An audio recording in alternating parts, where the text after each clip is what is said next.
नमस्कार विद्यार्थी मित्रांनो, माझे नाव ऋषिकेश लांबाडे. स्वागत आहे तुमचे लांबाडे लर्निंग पॉइंट या युट्यूब चॅनलवर. आज दिनांक 1 ऑक्टोबर 2025. तरी आजचे महत्त्वाचे चालू घडामोडी आपण या व्हिडिओमध्ये बघणार आहोत. कोणी चॅनलवर नवीन असेल तर असेच चालू घडामोडीचे व्हिडिओ रोज बघण्यासाठी आपल्या युट्यूब चॅनलला सबस्क्राईब करा व बेल आयकनला प्रेस करा. चला तर आजच्या चालू घडामोडीला सुरुवात करूया. प्रश्न क्रमांक 1. ओझू जलविद्युत प्रकल्पाला कोणत्या राज्यात मंजुरी देण्यात आली आहे? पर्याय ए अरुणाचल प्रदेश, पर्याय बी आसाम, पर्याय सी नागालँड, पर्याय डी सिक्कीम. तर या प्रश्नाचे उत्तर आहे पर्याय ए अरुणाचल प्रदेश.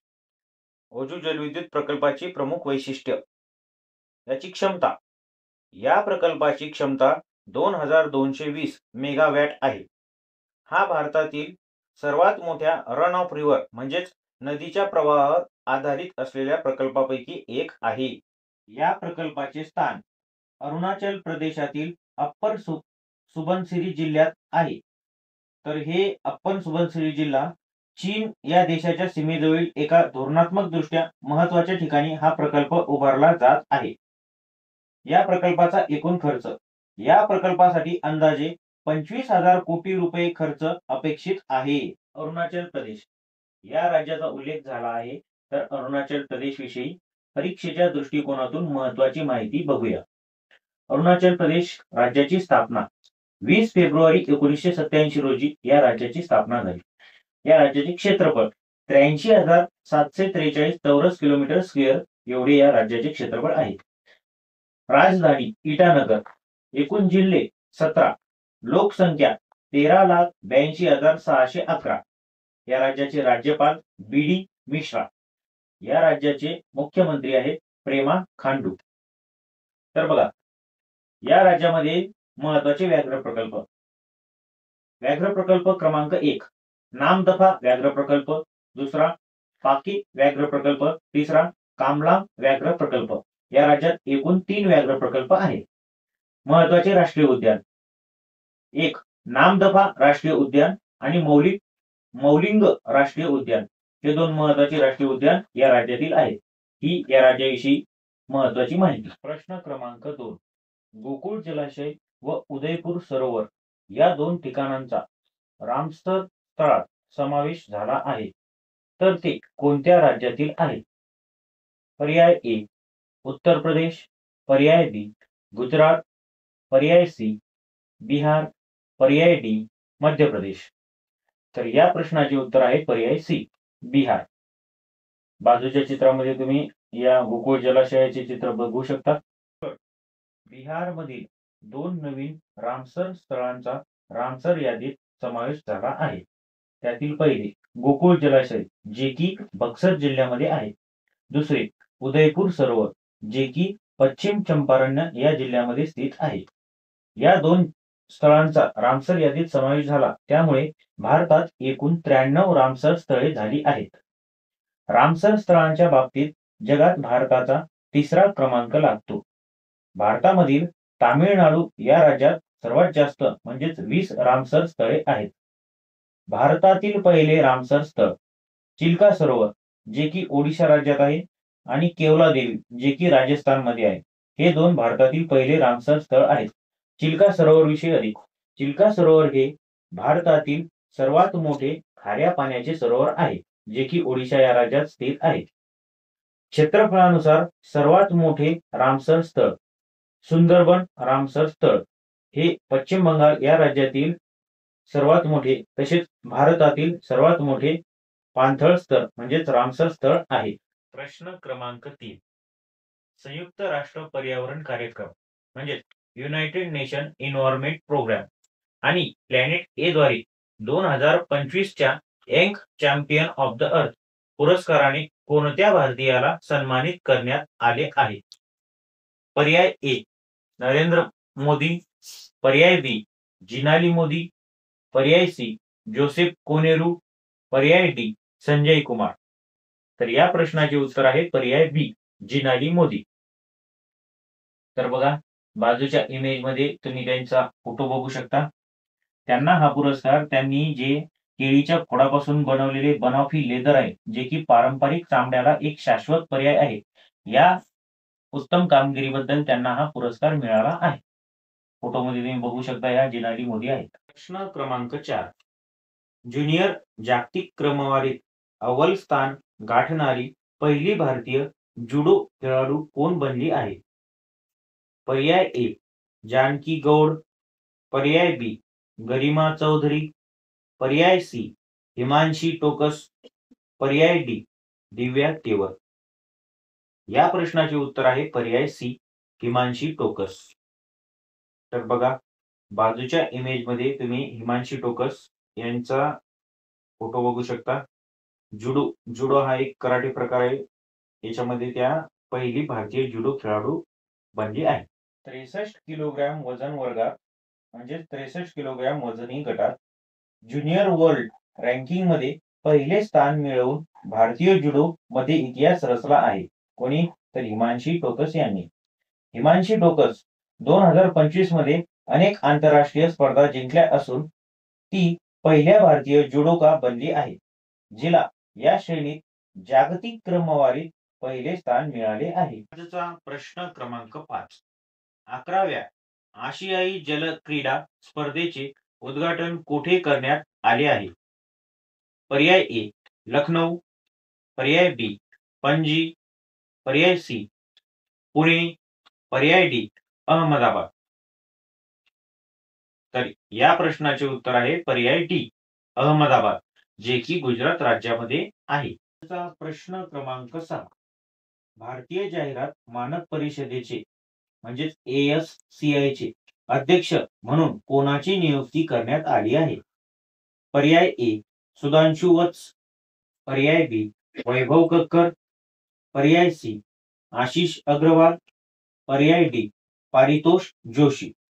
तर या प्रश्नाचे उत्तर आहे पर्याय ए सुधांशु वत्स.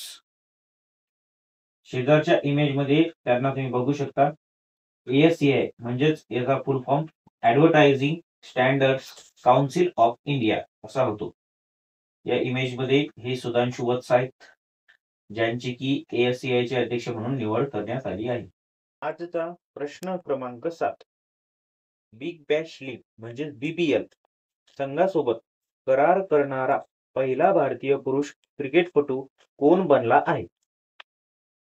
पर्याय ए विराट कोहली, पर्याय बी MS धोनी, पर्याय सी हर्षदीप सिंग, पर्याय डी रविचंद्रन अश्विन.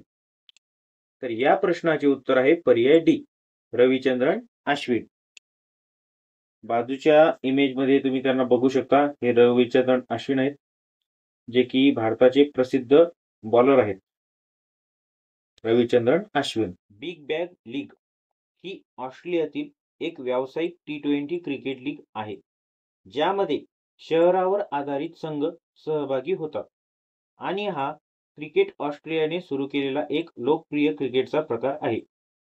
ही स्पर्धा ऑस्ट्रेलियन खेळाडूंच्या फटकेबाजी आणि रोमांचक खेळासाठी जगभर ओळखली जाते. तर या लीग बद्दल अधिक माहिती. प्रकार T20 क्रिकेट. या क्रिकेटचा प्रकार आहे T20. 20 ओव्हरची ही मॅच असते. आयोजक क्रिकेट ऑस्ट्रेलिया. क्रिकेट ऑस्ट्रेलियाने 2011 मध्ये याची सुरुवात केली. संघ या स्पर्धेत शहरावर आधारित 8 संघ सहभागी होतात. बिग बॅश लीग मधील सिडनी थंडर या संघासोबत करार केला आहे. तर तुम्हाला विचारले की नेमकं रविचंद्रन अश्विन हा कोणत्या संघासाठी बिग बॅश लीग मध्ये खेळत आहे?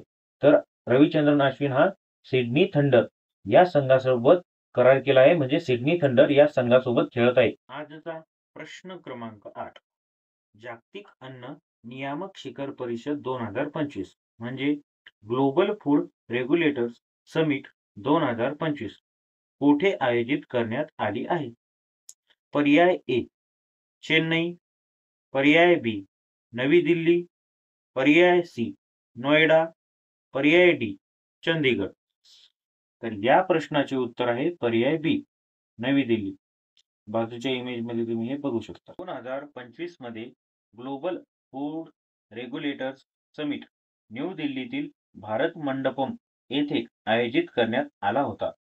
हा समिट 26 ते 27 सप्टेंबर दरम्यान पार पडला होता आणि food safety and standard authority of India म्हणजे FSSAI च्या माध्यमातून आरोग्य व कौटुंबिक कल्याण मंत्रालयाच्या अंतर्गत आयोजित करण्यात आला होता. थीम या परिषदेची थीम काय आहे ते बघू. इव्हॉल्विंग फूड सिस्टम यथा अन्नम तथा मनः ही आहे, ज्याचा अर्थ अन्न प्रणाली बदलत आहे, अन्न जसे तसा आत्मा. म्हणजेच सात्विक भोजन करा, तुमचा आत्मा सुद्धा सात्विक राहील असं त्यांना म्हणायचं आहे. FSSAI म्हणजे काय? Food safety and standards authority of India हा त्याचा फुल फॉर्म होतो. FSSAI ची स्थापना अन्न सुरक्षा आणि मानक कायदा 2006 अंतर्गत करण्यात आली आहे. FSSAI म्हणजे भारतीय अन्न सुरक्षा आणि मानक प्राधिकरण होय. हा भारत सरकारच्या आरोग्य आणि कुटुंब कल्याण मंत्रालयाअंतर्गत असलेला एक कायदेशीर प्राधिकरण आहे, जो अन्न सुरक्षेसाठी विज्ञान आणि आधारित नियम आणि मानक ठरवतो. FSSAI चे मुख्य उद्दिष्ट म्हणजे अन्न पदार्थांची निर्मिती, साठवणूक, वितरण, विक्री आणि आयातीवर नियंत्रण ठेवून नागरिकांना सुरक्षित आणि पोषणयुक्त अन्न उपलब्ध करून देणे. तसेच हे प्राधिकरण अन्न सुरक्षा विषयक नियम, प्रयोगशाळांमध्ये अन्नाचे परीक्षण आणि खाद्य व्यवसायांसाठी परवाने देण्याचे काम करते. यामुळे ग्राहकांना अन्नावरील भेसळ व धोके टाळता येतात आणि अन्नाची गुणवत्ता सुनिश्चित होते. प्रश्न क्रमांक 9. खालीलपैकी कोणत्या देशात विश्व पॅरा ॲथलेटिक्स चॅम्पियनशिप 2025 चे आयोजन झाले आहे? पर्याय ए भारत, पर्याय बी इंग्लंड, पर्याय सी चीन, पर्याय डी इंडोनेशिया. या प्रश्नाचे उत्तर आहे पर्याय ए भारत. विश्व पॅरा ॲथलेटिक्स चॅम्पियनशिप 2025 आयोजन आणि स्थळ. 2025 विश्व पॅरा ॲथलेटिक्स चॅम्पियनशिपचे आयोजन 27 सप्टेंबर ते 5 ऑक्टोबर 2025 या कालावधीत नवी दिल्ली, भारत येथे होत आहे.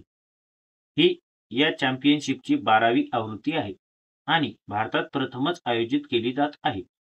ही स्पर्धा जवाहरलाल नेहरू स्टेडियम येथे होत असून हा देशातील सर्वात मोठा एकल पॅरा क्रीडा कार्यक्रम आहे. सहभाग या चॅम्पियनशिपमध्ये विविध श्रेणीमध्ये एकूण 186 पदकांच्या स्पर्धा आहेत. यामध्ये 100हून अधिक देशातील 1000हून अधिक ॲथलीट्स सहभागी होत आहेत. भारताच्या पथकात 73 सदस्य आहेत. हे लक्षात ठेवा. जागतिक पॅरा ॲथलेटिक्स 2025 या स्पर्धेत भारताचे किती खेळाडू आहेत? याच्यात 73 सदस्य आहेत. भारताचे प्रमुख ॲथलीट्स. भारताच्या उल्लेखनीय ॲथलीट्समध्ये सुमित अंतिल आणि पॅरालिम्पिक पदक विजेती प्रीती पाल, प्रवीण कुमार, धरमबीर नैन आणि नवदीप यांचा समावेश आहे. भारताची पदक स्थिती आतापर्यंत 27 सप्टेंबर 2025 पर्यंत भारताने 3 पदके सुरक्षित केली आहेत. शैलेश कुमार पुरुषांच्या उंच उडी D63 मध्ये सुवर्ण पदक जिंकले. दीप्ती जीवनजी महिलांच्या 400 मीटर T20 मध्ये रौप्य पदक मिळवले. वरुण सिंग भाटी पुरुषांच्या उंच उडी T63 मध्ये कांस्य पदक जिंकले. प्रश्न क्रमांक 10. खालीलपैकी कोणत्या तारखेला जागतिक नदी दिन 2025 साजरा करण्यात आला आहे? पर्याय ए 28 सप्टेंबर, पर्याय बी 27 सप्टेंबर, पर्याय सी 26 सप्टेंबर, पर्याय डी 25 सप्टेंबर. या प्रश्नाचे उत्तर आहे पर्याय ए 28 सप्टेंबर. जागतिक नदी दिवस दरवर्षी सप्टेंबर महिन्याच्या 4थ्या रविवारी साजरा केला जातो, तर तो या वर्षी 28 सप्टेंबरला होता. अशीच माहिती रोज मिळविण्यासाठी आपल्या लांबाडे लर्निंग पॉइंट या यूट्यूब चॅनलला लाईक, शेअर अँड सबस्क्राईब करा आणि बेल आयकनला प्रेस करा. संपूर्ण व्हिडिओ बघितल्याबद्दल धन्यवाद.